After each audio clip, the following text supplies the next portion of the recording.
of 6 dogs pulling an all-terrain vehicle. The dogs are very powerful when they know that they're going to pull something. Sled dogs were used in the early days to deliver mail, goods, medicine, and to get to places in the wintertime. They are still used in the wintertime now to get to remote areas and are really the only means of getting around. The Alaskan Husky is the choice of today's racers, and that dog has been developed from a number of breeds. We got on the bus for a couple of hours and saw a grizzly playing on the side of the road.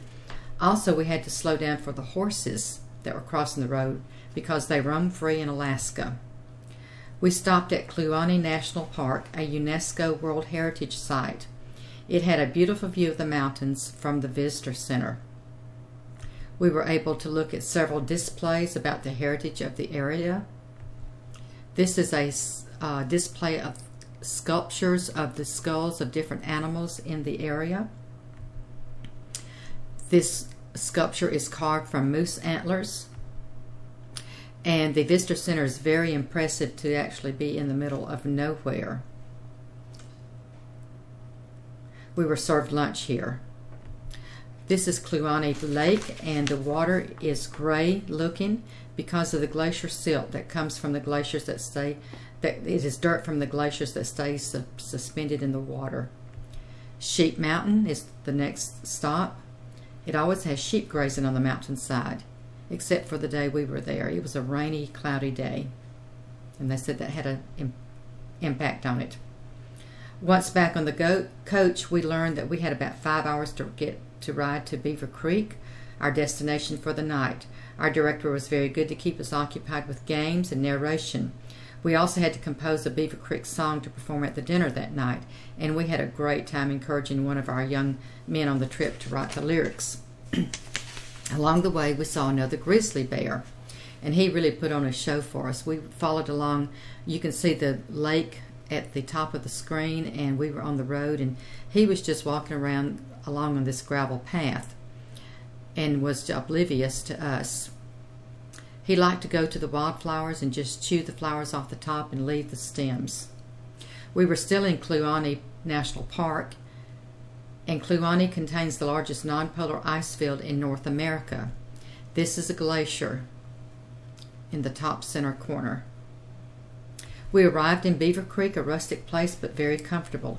It had a wonderful wildlife museum in the main lobby of the hotel, and this is just one of the scenes of about a dozen of the animals that are in the area.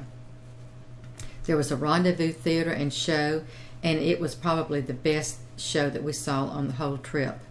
Dinner was served family style, and this is the family that we ate with that night. I got to roast marshmallows, and of course by having a fire pit like that, there's a vent at the top, and when my marshmallows got done, I made s'mores out of them. These are actually Royal Mounted Police that visited our dinner that night.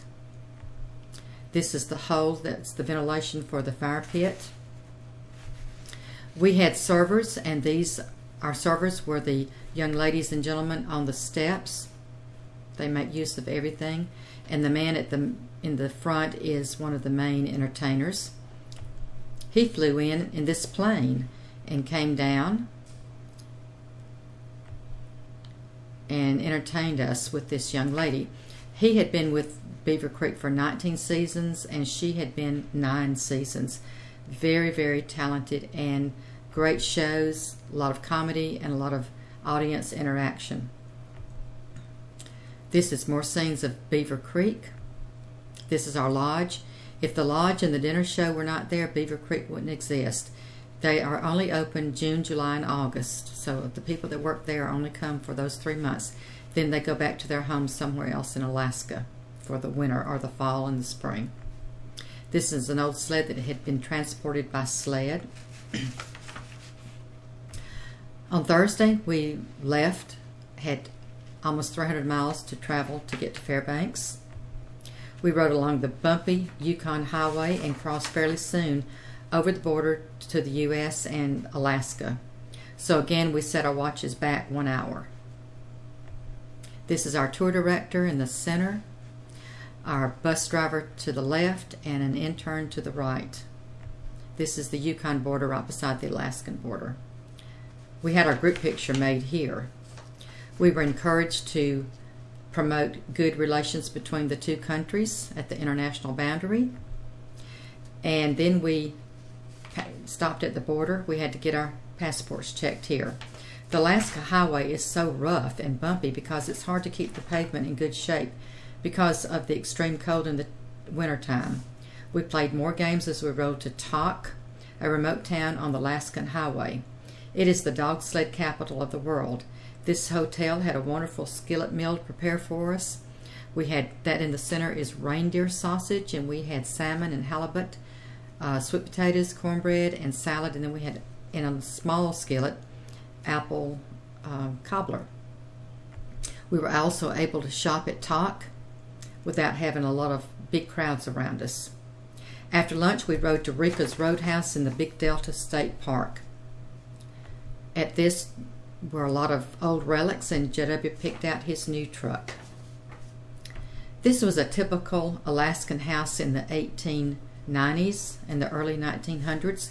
The grass roof helps to insulate it. The roadhouse was a stopping area for miners during the gold rush, and also for construction workers during the building of the Alcon Highway, the pipeline, and the railroad. It was always a place that they could stop and have lodging and food. The telegraph was an important system at that time because it connected all of these workers to their loved ones. This is the map that we've taken. If you look in the bottom where you see Juneau and Skagway, then we go up to Whitehorse, then to Beaver Creek, to Tok, to Fairbanks, our destination for the night. From Fairbanks, we came back down south to Anchorage. So this was our itinerary. You can see we only covered a small section of Alaska compared to the vastness of it. This is Ilsen Air Force Base. Many Air Force bases and Army bases were developed during World War II in Alaska. Our next stop was North Pole, Alaska. Here, all of the light poles look like candy canes. This is a stop at Santa Claus House, and I got to send the children a postcard, the grandchildren a postcard from North Pole, Alaska.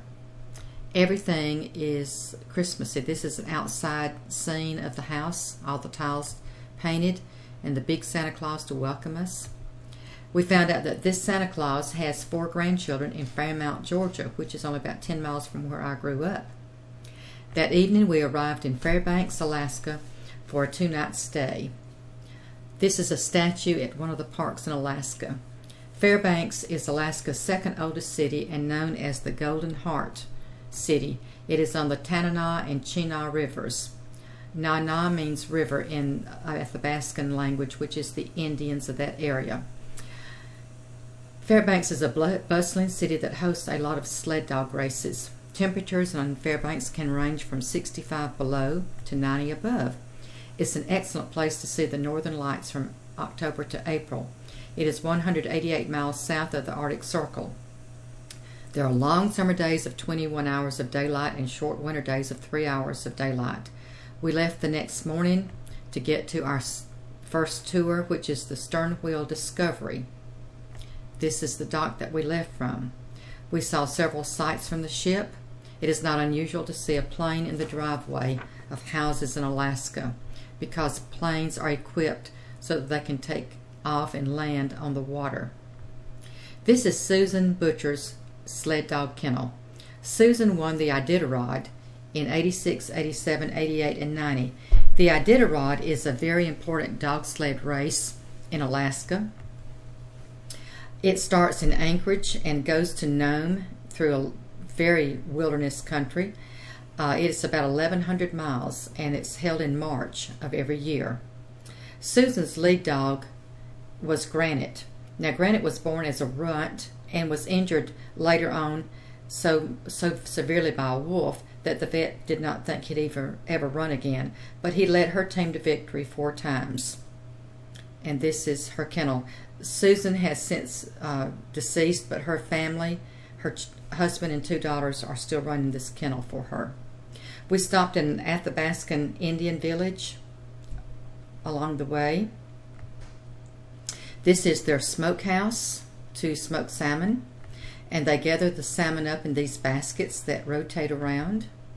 This is the post office in that little village, in the Chena village, and you can see the statue to Granite, Susan's lead dog, and a commemorative to her.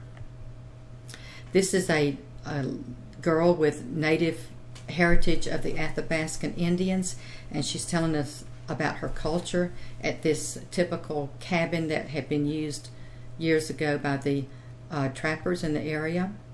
They trap for these different animals, several kinds of wolves and foxes, and there's mink, and I thought the white fox was especially pretty.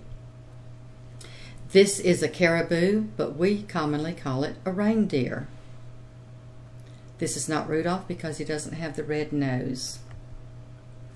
Our guide was telling us how much snowshoes are still used today. In the early days of exploration and trapping, that's the only way to get around without sinking down into the snow, and they're still used in remote areas today to walk around.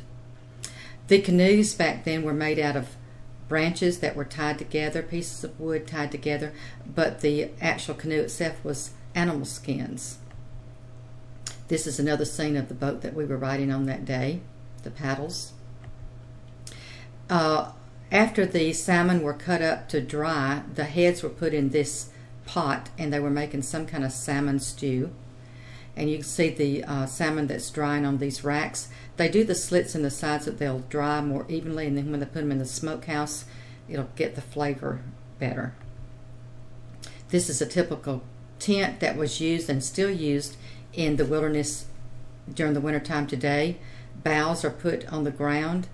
A fur is put on that for your mattress, and another fur on top of you to stay warm, because I figure the animals stay warm and they can help you stay warm.